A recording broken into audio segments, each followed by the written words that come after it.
To my channel बीज classroom. और इस वीडियो लेक्चर में हम क्वेश्चन नंबर 6 के बारे में बात करेंगे, जो कि बहुत इंपॉर्टेंट है आपके एग्जामिनेशन पॉइंट ऑफ व्यू से।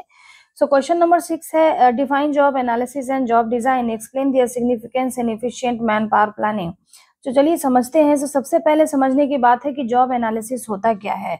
जॉब एनालिसिस नाम से ही समझ में आ रहा है, analysing the job in terms of कि हाँ क्या स्किल सेट रिक्वायर्ड है, क्या नॉलेज लेवल रिक्वायर्ड है, और उस जॉब को करने के लिए उस जॉब में किस किस तरीके की ड्यूटीज और रिस्पॉन्सिबिलिटीज इन्वॉल्व है। So it is all about job analysis. So हम कह सकते हैं कि it is the process of determining the skills, duties and the knowledge required for performing the jobs in the organisation. Next है process of job analysis. पहला है collection of background information. तो सब शुरू करने से पहले सबसे पहले ये जानने की जरूरत है कि भाई हम ये जॉब एनालिसिस कर क्यों रहे हैं, क्या इसके पीछे का रीजन क्या है, पर्पस क्या है। कि हर एक जॉब को तो हम एनालाइज नहीं कर सकते हैं, है ना। कि तो सबसे पहले बेसिकली हम समझते हैं कि ये पर्पस क्या है, हमें ये जॉब एनालाइज करने की जरूरत क्यों हो रही है। हायरिंग के लिए करनी पड़ रही है, ट्रेनिंग के लिए करनी पड़ रही है, परफॉर्मेंस अप्रेजल के लिए करनी पड़ रही है, या सैलरी स्ट्रक्चर बनाने के लिए करनी पड़ रही है। तो सबसे पहले collection of background information, these information should be collected first. अब सेकंड है कि हर एक जॉब को एनालाइज तो कर नहीं सकते, इसलिए एक या दो रिप्रेजेंटेटिव जॉब को सेलेक्ट किया जाता है जो पूरे ग्रुप को रिप्रेजेंट करती है। लाइक एग्जाम्पल हम ले ले कि एक सेल्स एग्जीक्यूटिव की जॉब एनालाइज करके अपनी पूरी सेल्स टीम के लिए कॉमन ड्यूटीज समझ सकते हैं। क्या अगर सेल्स एग्जीक्यूटिव है तो ये ड्यूटीज एंड रिस्पॉन्सिबिलिटीज परफॉर्म कर रहा है, तो सेल्स डिपार्टमेंट के या सेल्स टीम के जितने भी लोग होंगे वो उस कॉमन ड्यूटीज को परफॉर्म करेंगे। फिर नेक्स्ट है डेटा कलेक्ट करना। अब सेलेक्टेड जॉब के बारे में इंफॉर्मेशन कलेक्ट करते हैं इंटरव्यू से, या क्वेश्चनर भरवा के, डायरेक्ट ऑब्जर्वेशन से, एम्प्लॉय से वर्क डायरी लिखवा कर या उनसे लेकर। तो ये स्टेप बहुत इंपॉर्टेंट होता है ताकि रियल इंफॉर्मेशन मिले। अब नेक्स्ट है कि हम क्या करते हैं, collection of job analysis data. अब जो भी इंफॉर्मेशन निकली है उसके बाद हम क्या कर रहे हैं, जॉब एनालाइज कर रहे हैं, जॉब एनालिसिस प्रिपेयर करते हैं। तो जॉब एनालिसिस जब प्रिपेयर किया जाता है तो उसको किस कॉन्टेक्स्ट में किया जाता है, जॉब डिस्क्रिप्शन और जॉब स्पेसिफिकेशन। ये आपके शॉर्ट क्वेश्चन में भी आ सकता है कि जॉब डिस्क्रिप्शन क्या होता है, जॉब स्पेसिफिकेशन क्या होता है। तो जो भी इंफॉर्मेशन निकल कर आई है जॉब से रिलेटेड, तो उसके हिसाब से जॉब डिस्क्रिप्शन बनाएंगे। जॉब डिस्क्रिप्शन क्या होता है, लाइक जॉब टाइटल क्या है, आपकी ड्यूटीज क्या है, वर्क एनवायरनमेंट क्या है, आपको किसको रिपोर्ट करना है।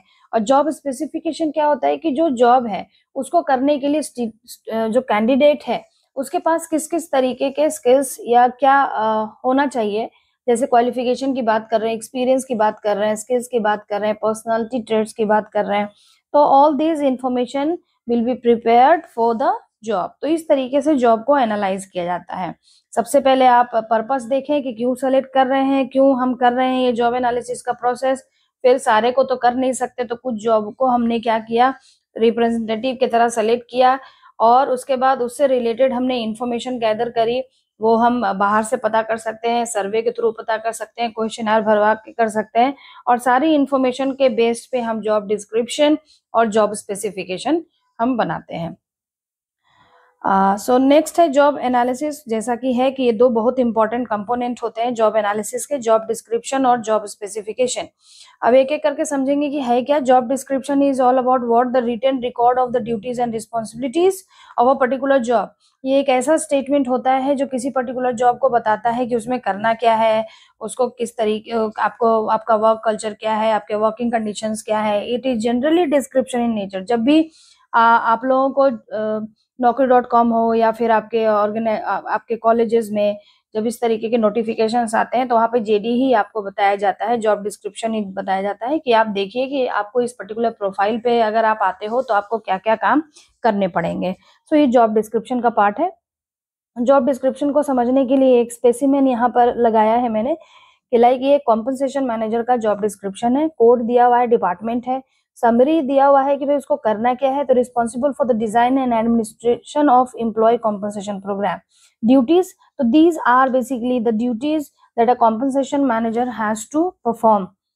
ये उसको मालूम होना चाहिए कि क्या ड्यूटीज एंड रिस्पॉन्सिबिलिटीज है। Working conditions like normal days 8 hours per day, 5 days a week, और रिपोर्ट वो किसको करेगा, डायरेक्टर ह्यूमन रिसोर्स डिपार्टमेंट को. So if an eligible candidate और potential candidate is knowing about a vacancy, तो सबसे पहले वो यही देखेगा द जेडी क्या है, उसका जॉब डिस्क्रिप्शन क्या है. If he or she agrees to do, तो वो आगे देख सकते हैं कि क्या मैं एलिजिबल हूँ काम करने के लिए या नहीं.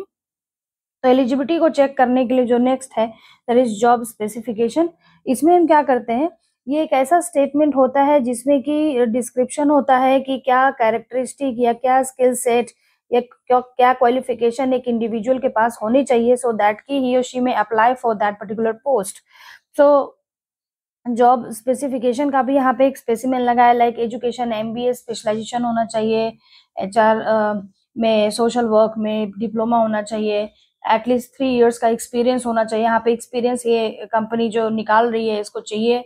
स्किल सेट क्या क्या होना चाहिए, work oriented factors like below 30 year से बिलो होना चाहिए, और 15% से मतलब अप टू उनको 15% तक ट्रेवल करना हो तो वर्क ओरिएंटेड फैक्टर्स. तो सिंपली कहने का मतलब कि क्या स्किल सेट और क्या क्वालिफिकेशन एक इंडिविजुअल के पास होनी चाहिए सो उस पर्टिकुलर जॉब के लिए वो अप्लाई कर सके.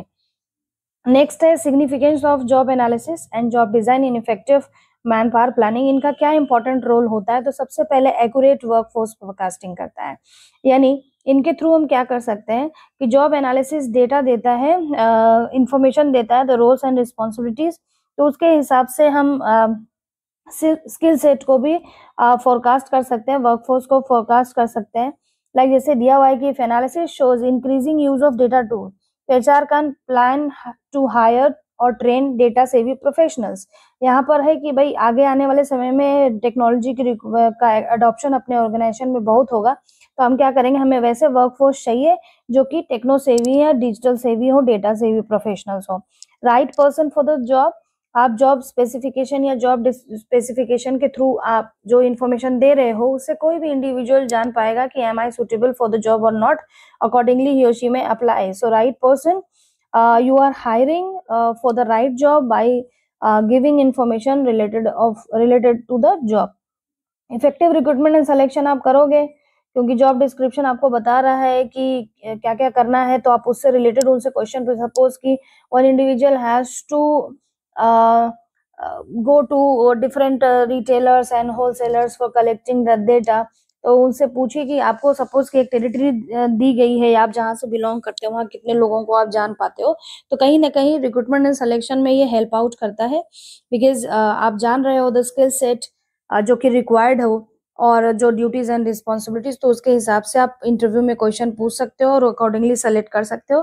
ट्रेनिंग एंड डेवलपमेंट नीड्स भी आप देख सकते हो कि जॉब एनालिसिस बता रहा है कि भाई उस इंडिविजुअल के पास नंबर ऑफ सपोज कि जो एक्सपीरियंस आपको चाहिए था वो एक्सपीरियंस नहीं है, तो लेकिन वो कैंडिडेट बहुत पोटेंशियल है, उसके अंदर है कॉम्पिटेंसी कि वो उस जॉब को परफॉर्म कर सकता है, तो that require some sort of training programme, training from your side. So उसके हिसाब से आप ट्रेनिंग नीड को भी आप फोरकास्ट कर सकते हो. फिर है बेटर जॉब स्ट्रक्चरिंग. ये क्या है कि आप जेडी और जो कैंडिडेट आ रहा है सेलेक्ट होकर उसके हिसाब से जॉब स्ट्रक्चर आप सही तरीके से कर सकते हो, या हम कह सकते हैं कि जॉब डिजाइन या जॉब एनालिसिस के थ्रू आप पता कर पाते हो ड्यूटीज एंड रिस्पॉन्सिबिलिटीज को, तो आप जॉब स्ट्रक्चर बना सकते हो अलग अलग हायरार्की पे अवेलेबल लोगों के लिए. फिर नेक्स्ट है support succession planning. Knowing the responsibilities and skill set of key jobs help in identifying the grooming of future leaders.